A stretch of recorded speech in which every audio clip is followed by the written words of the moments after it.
إن الحمد لله نحمده ونستعينه ونستغفره ونعوذ بالله من شرور أنفسنا ومن سيئات أعمالنا من يهدي الله فلا مضل له ومن يضلل فلا هادي له وأشهد أن لا إله إلا الله وحده لا شريك له وأشهد أن محمدا عبده ورسوله وبعد أعوذ بالله من الشيطان الرجيم بسم الله الرحمن الرحيم ما أصاب من مصيبة إلا بإذن الله ومن يؤمن بالله يهدي قلبه والله بكل شيء عليم وبعد وقال النبي صلى الله عليه وسلم فإن خير الحديث كتاب الله وخير الهدي هدي محمد صلى الله عليه وسلم وشر الأمور محدثاتها وكل محدثة بدعة وكل بدعة ضلالة وكل ضلالة في النار وبعد رب اشرح لي صدري ويسر لي أمري واحلل عقدۃ من لسانی یفقہوا قولی اما بعد۔ تمام تعریفیں اللہ رب العزت کے لیے ہے جو تمام جہانوں کا پالنے والا ہے، اور درود و سلام ہو ہمارے پیارے نبی محمد رسول اللہ صلی اللہ علیہ وسلم پر۔ دنیا مصائب، مصیبت، آزمائش کا گھر ہے۔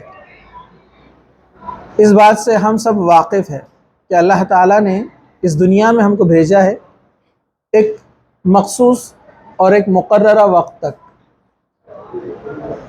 آپ سب جانتے ہیں ہم اس دنیا میں آنے سے پہلے عالم ارواح میں تھے۔ اللہ تعالیٰ نے ماں کی پیٹ سے ہم کو پیدا کیا اور ماں کی پیٹ میں ہمارے جسم کے اندر روح ڈالی، جو عالم ارواح سے اب کہاں پر آ گئی ہے؟ دنیا کے اندر۔ پھر ایک زندگی، ایک وقت اللہ تعالیٰ نے طے کیا ہے، اور ہر انسان اس وقت کو ایک مقرر، ایک فکس ٹائم کو گزارتا ہے اور اس دنیا سے چلا جاتا ہے۔ اور یہ بہت چھوٹا سا وقت ہے، اس لیے اس کی قدر کیجئے۔ آپ لوگ دین کی قدر کیجئے، دین کو سیکھیے، اس پر عمل کیجئے۔ اس کے علاوہ جو چیزیں آپ کرتے ہیں یہ وقتی ہے۔ دنیا میں جو بھی ہم کماتے ہیں، نام، پیسہ، شہرت، عزت، یہ وقتی ہے، ٹیمپرری ہے۔ جو ساتھ آپ کے جائیں گی وہ نیکیاں ہیں۔ ایک وقت تک ہم رہنے والے ہیں، کوئی انسان باقی نہیں رہا۔ کل نفس ذائقۃ الموت، ہر ایک کو مرنا ہے۔ یہاں تک کہ اللہ کے پیارے بندے جو انبیاء علیہ السلام ہوتے ہیں وہ بھی اس دنیا میں آئے اور وہ چلے گئے۔ یہاں تک کہ سب سے پیارے نبی محمد رسول اللہ صلی اللہ علیہ وسلم پیدا ہوئے، اس دنیا میں آئے، اور 63 سال کی عمر میں آپ اس دنیا سے چلے گئے۔ سب سے پہلے انسان آدم علیہ السلام بھی اس دنیا سے گئے۔ عیسیٰ علیہ السلام جن کو موت نہیں آئی، جن کو اللہ نے اٹھا لیا آسمان پر، یہ بھی قیامت سے پہلے آئیں گے، اپنی زندگی جئیں گے، نکاح کریں گے، بچے ہوں گے، وہ بھی انتقال کر جائیں گے۔ تو اس کو دار فانی بولتے ہیں، مطلب ختم ہونے والی جو جگہ ہے۔ میں، آپ، کوئی یہاں پر باقی نہیں رہنے والا ہے۔ اور اس کے بعد پھر ایک زندگی ہے جس کو برزخ کی زندگی کہتے ہیں، جس میں 2 مقام ہیں، علیین اور سجین۔ علیین نیک لوگوں کے لیے ہے، جہاں وہ ہمیشہ آرام سے رہیں گے۔ اگر انہوں نے یہ جو زندگی ہے جس کو ٹیسٹ بولتے ہیں، آزمائش بولتے ہیں، یہ لائف جو ہے پیدا ہونے سے مرنے تک، یہ صحیح گزاری دین کے مطابق، قرآن اور حدیث کے مطابق، تو وہ علیین میں جائیں گے آپ، اور وہاں پر آرام کریں گے قیامت آنے تک۔ اگر اس میں آپ نے گڑبڑی کی، دین کو ترجیح نہیں دی، قرآن اور سنت کو اہمیت نہیں دی، اپنی منمانی زندگی گزاری، تو ان لوگوں کا ٹھکانہ سجین ہے، جہاں ہمیشہ عذاب ہوتا رہے گا قیامت آنے تک۔ اور قیامت کب آئیں گی ہم نہیں جانتے، 100 سال، 200 سال، 1000 سال کب ہے نہیں پتہ۔ وہاں ان کو سزا دی جائیں گی قیامت آنے تک۔ پھر قیامت کی گھڑی آئیں گی، پھر سب کو نکالا جائے گا قبروں میں سے، یعنی جو علیین اور سجین میں تھے سب کو اٹھایا جائے گا اور تمام لوگوں کو جمع کیا جائے گا۔ پھر جو 4تھ فیز آئے گا، 4تھا مرحلہ، وہ ہے آخرت۔ پھر حساب اور کتاب ہاتھ میں دیا جائے گا، پھر جنت ہمیشہ یا جہنم۔ یہ فیصلہ بھی کون سی زندگی کر رہی ہے؟ جو 2nd فیز ہے، یعنی پیدائش سے لے کر مرنے تک۔ یہ فیصلہ کر رہا ہے کہ آپ کا جو ہے برزخ کیسا ہوگا اور آپ کی آخرت کیسی ہوگی۔ برزخ بھی بہت طویل وقفہ ہے۔ آپ جانتے ہیں دنیا جب سے بنی ہے ہزاروں سال ہو گئے، جو لوگ ابھی بھی قبر میں دفن ہیں، جو برزخ کے اندر آج بھی ہے، انہوں نے اپنی زندگیاں گزاری تھی بہت تھوڑی سی، لمبی عمریں بھی تھی، پرانے زمانے میں تو 1000 سال تھی، لیکن ہزاروں سالوں سے وہ قبر کے اندر ہے۔ ہم بھی وہ وقت گزارنے والے ہیں، تو پھر ہم کیوں دنیا کی چیزوں کو اتنا اہمیت دیتے ہیں اور آخرت کو بھول جاتے ہیں؟ اللہ تعالیٰ نے قرآن میں جگہ جگہ کہا کہ کیسا گھاٹے کا سودا کرتے ہو، تم دین کو بھول جاتے ہو اور آخرت کو بھول جاتے ہو اور دنیا کو ترجیح دیتے ہو۔ کیسی عجیب بات ہے نا، حالانکہ تم سب جانتے ہو، اللہ تعالیٰ نے اس لیے تو بار بار اہل کتاب کو کہا کہ تم روگردانی یعنی مخالفت کیسے کر سکتے ہو، حالانکہ تم کتاب پڑھتے ہو۔ ہم لوگ بھی تو کتاب پڑھتے ہیں نا، اللہ کی کتاب سنتے ہیں، خطبوں میں سنتے ہیں، سب جگہ سنتے ہیں۔ تو اللہ تعالیٰ فرما رہا ہے تعجب سے، تم تو سب جانتے ہو، پھر ایسے کیسے کر سکتے ہو؟ مطلب کیسی عجیب بات ہے نا۔ طویل وقفہ ہے برزخ کا، قبر کا حساب دینا ہے وہاں پر، پھر آخرت ہے جو کہ کبھی نہ ختم ہونے والی ہے، لیکن اس کبھی نہ ختم ہونے والی زندگی کو ہم اہمیت نہ دیتے ہوئے اس زندگی کو اہمیت دیتے ہیں۔ لیکن یہ اہمیت والی ہے، اگر آپ نے اس کو دین پہ گزارا تو یہ آپ کی برزخ بھی اچھی کریں گی اور آخرت بھی اچھی کریں گی۔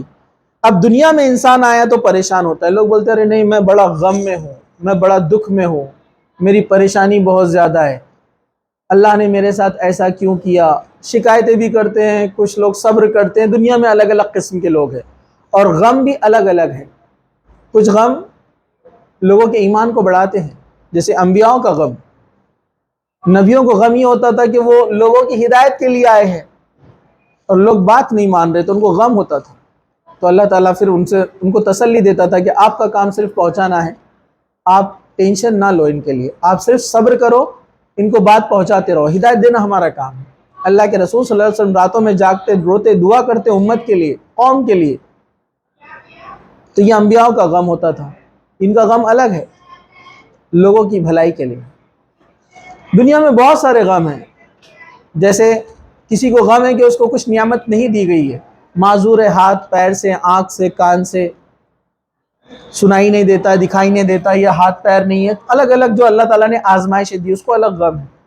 کسی کو امیر بنایا، کسی کو غریب بنایا، جس کو غریب بنایا تو اس کو پیسہ نہیں ہونے کا غم ہے، جس کو امیر بنایا اس کو سکون نہیں ہے، اس کو الگ غم ہے، وہ ٹینشن نیند کی گولیاں کھا کر سوتا ہے۔ تو دنیا میں کوئی انسان ایسا نہیں ہے سکون میں ہے، صرف ان لوگوں کے جنہوں نے اطمینان پکڑ لیا قرآن اور سنت پر، اللہ کے دین پر، وہ حالات کیسے بھی آئے تو سکون میں رہتے ہیں۔ یہاں تک کہ پچھلی قوموں میں کچھ ایسے ایمان والے تھے کہ جن کو آری سے کاٹ دیا گیا، لیکن وہ ایمان پہ سے نہیں ہٹے، ان کو آگ میں جلا دیا گیا۔ آپ کو جانتے ہیں نا فرعون کے یہاں جو کام کرتی تھی اس کی نوکرانی، اللہ کے رسول صلی اللہ علیہ وسلم نے فرمایا میں نے معراج کے موقع پر جنت میں ایک محل میں سے خوشبو آتی ہوئی دیکھی، تو بتایا گیا کہ یہ اس فرعون کی اس نوکرانی کا گھر ہے جنت میں۔ کیا معاملہ ہوا تھا اس کے ساتھ؟ وہ فرعون کی بیٹی کی خدمت کرتی تھی، جب اس کے ہاتھ سے کنگھی کرتے ہوئے کنگھی چھوٹ گئی تو اس نے پکارا یا اللہ۔ فرعون کی بیٹی بولی تم نے کس کو پکارا؟ کہا کہ یہ اللہ ہمارا معبود ہے۔ تو وہ بولنے لگی میرے باپ کے علاوہ تم اور بھی خدا کو مانتے ہو؟ مطلب ان کا عقیدہ تھا کہ فرعون خدا ہے۔ اس نے کہا کہ میں فرعون کو تو خدا نہیں مانتی ہوں، میں تو اللہ رب العالمین پر ایمان لائی ہوں۔ اس نے کہا میں والد سے تمہاری شکایت کروں گی، وہ تمہیں سزا دے گا۔ اس نے کہا کوئی پرواہ نہیں۔ فرعون نے اس کو بلایا، اس کے چھوٹے چھوٹے بچے تھے، کہا کہ تم فوراً مجھ پر ایمان لاؤ، مجھے خدا مانو ورنہ تمہیں کھولتے ہوئے پانی میں ڈال دوں گا۔ وہ بولی تو جو چاہے کر لے، میں تو ایمان لا چکی ہوں۔ فرعون اس کو اور اس کے بیٹوں کو سب کو اس نے زندہ کھولتے ہوئے پانی میں ڈال دیا، جس سے ان کی ہڈیاں اور چمڑی الگ ہو گئی۔ وہ نہیں گھبرائی، وہ سکون میں تھی۔ کیوں؟ اس کو معلوم تھا کہ یہ ٹیمپرری لائف ہے، اس کے بعد پرماننٹ لائف ہے۔ غم اس کو نہیں ستایا۔ تو جو اللہ پر پکا اور کیا کس کو ہم کہیں گے عقیدہ مضبوط کر لیتے ہیں، پختہ عقیدہ کر لیتے ہیں، وہ ہر حال میں خوش رہتے ہیں، وہ ہر حال میں سکون میں رہتے ہیں۔ تو دیکھیے فرعون کی نوکرانی ہے، جنت میں محل بن گیا اس کے لیے۔ فرعون کی بیوی ہے، دنیا کے سب سے بڑے کافر کی بیوی ہے آسیہ، وہ دعا کرتی ہے اللہ جنت میں ایک محل تعمیر کر میرے لیے۔ ہزاروں نوکر چاکر ہے، بادشاہ ہے، شوہر، پوری حکومت پہ جو چاہے وہ کر سکتی ہے، سونے چاندی کے خزانے، آج بھی مصر کے خزانے ڈھونڈنے کے لیے لوگ ایک دوسرے کو مار رہے ہیں، اس کے پاس پورے خزانے تھے لیکن اس کو نہیں چاہیے تھے۔ قرآن میں اللہ تعالیٰ نے کہا نا، جب کیا کہا اس نے، اے اللہ رب العالمین سے کہا، اے اللہ تیرے یہاں میرے لیے جنت میں گھر بنا، مجھے نہیں چاہیے فرعون کے ساتھ۔ فرعون نے اس کو بھی مار دیا تھا، شہید کر دیا۔ تو یہ ایمان جب اندر آ جاتا ہے پختہ مضبوطی کے ساتھ تو پھر کوئی غم نہیں رہتا ہے، ورنہ انسان ہر قسم کے غم میں گرفتار ہے۔ ہاں، وہ انبیاء والا جیسا غم، اچھے نیک لوگوں کا جو غم، یا علماء اور محدثین ان کا جو غم تھا، جو فکر تھی امت کے لیے، وہ غم ہو تو اس میں تو کوئی بری بات بھی نہیں۔ تو یاد رکھیے، ایسے اور بھی پریشانیاں اور مصیبتیں انسان کے ساتھ آتی ہیں جو انسان کو پریشان کر دیتی ہے، جیسے کبھی تجارت میں نقصان ہو جانا، بزنس لاس ہو گیا،